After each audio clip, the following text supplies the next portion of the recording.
Hello friends, well this is the second instalment in my Dolly Hobby Quirks series that was inspired by a tag video I saw on my Poetic Spirit channel about 4 years ago.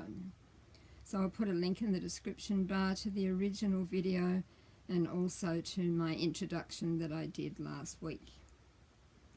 So my main quirk, although nothing unusual for me, being very sentimental, but certainly the thing that people comment on the most, is that since getting into the hobby, which was, I set up a YouTube channel coming up 6 years in 2 days' time.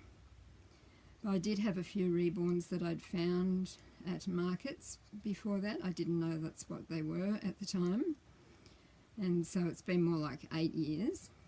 But during that amount of time I haven't parted with any of the dolls. So not traded or sold or given away.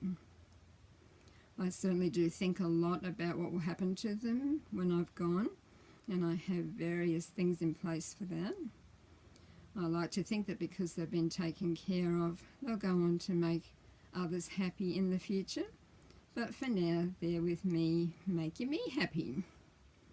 And I do love to make videos of them and to take photos for Facebook and more recently Instagram, and to know that they make others smile. It certainly makes me smile to see people enjoy their hobby their way. Now, I always wish that there was another term for a group of dolls, just like a group of teddies is called a hug. And so I tend to say Dolly family, but I will use the word collect in this series. And when I'm asked how many I have, which is frequently, I usually reply with quite a few, or there's always room for one more. So nobody exactly knows how many, and I think quoting a number for me makes it seem to be about having the most, and it isn't that, and nor is it about having the best, because my little $2 rescue dolly that I partially restored is just as special to me as my more valuable silicone. Now, another quirk would be that although I do have and enjoy new dolls, a lot of mine are second-hand, pre-owned or pre-loved as I call them, and they've had 1, 2, 3, 4, maybe even more owners before me. And so I like that anything that's come from someone else brings with a little history. I've always been fond of history, world history, family history, just stories and storytelling in general. And perhaps the doll may come home a bit of a mystery too, and I have to research what sculpt the doll is. Sometimes I never find out everything about them, and I don't mind that. It makes them all the more special.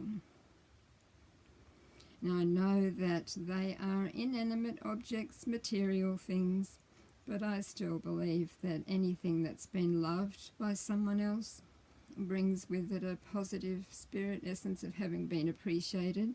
And if it wasn't appreciated, I am much more likely to want to bring it home, because the rescue factor is very strong with me.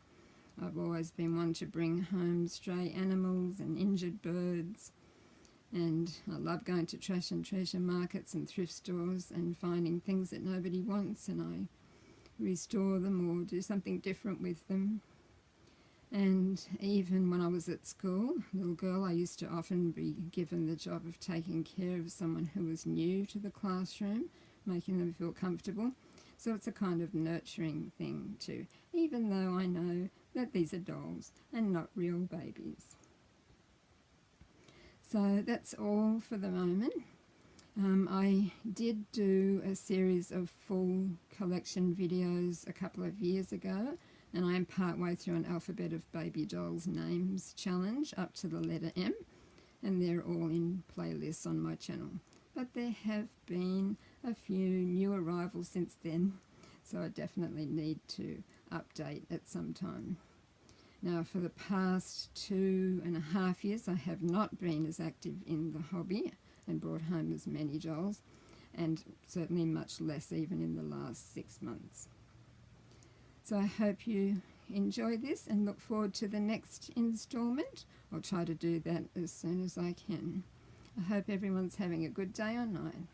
Thanks for watching and listening.